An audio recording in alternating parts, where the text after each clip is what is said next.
প্রিয় আপু ও ভাইয়ারা, আজ যে কী রান্না করেছি দেখলে আপনারা সবাই অবাক হবেন।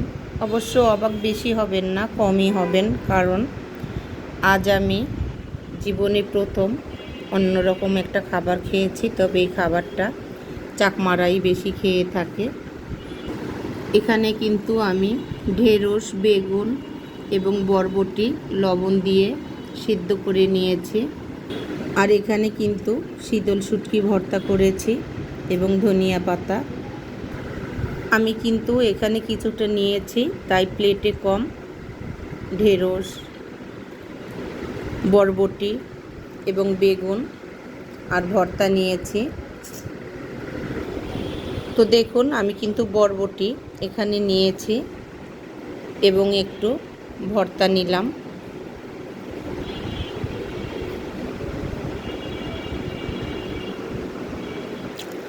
বিশ্বাস করেন, এটা যে এত মজা, যে খেয়েছেন সে অবশ্যই জানেন কেন আদিবাসীরা এরকম খেয়ে থাকেন। আসলে এটা যদি আগে জানতাম এভাবে খাওয়া যায়, তাহলে অনেক আগেই খেতাম। প্রথম খেয়েছি শীতল শুটকি দিয়ে, এবার খাবো ধনিয়া পাতা ভর্তা দিয়ে।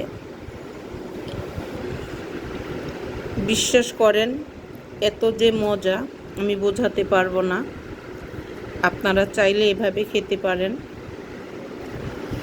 তো আমার কিন্তু এই প্রথম খাওয়া। আসলেই ওরা যে প্রতিদিন এভাবে খায়, কেন খায় আজ বুঝতে পারছে। তেল মশলা ছাড়া আসলে এটা কিন্তু অনেক উপকারীও একটা খাবার। তো আপনারাও চাইলে খেয়ে দেখতে পারেন। আসলে এই খাবারটা আমার কেমন হয়েছে জানাবেন, বা আপনারাও খেতে চান কি না।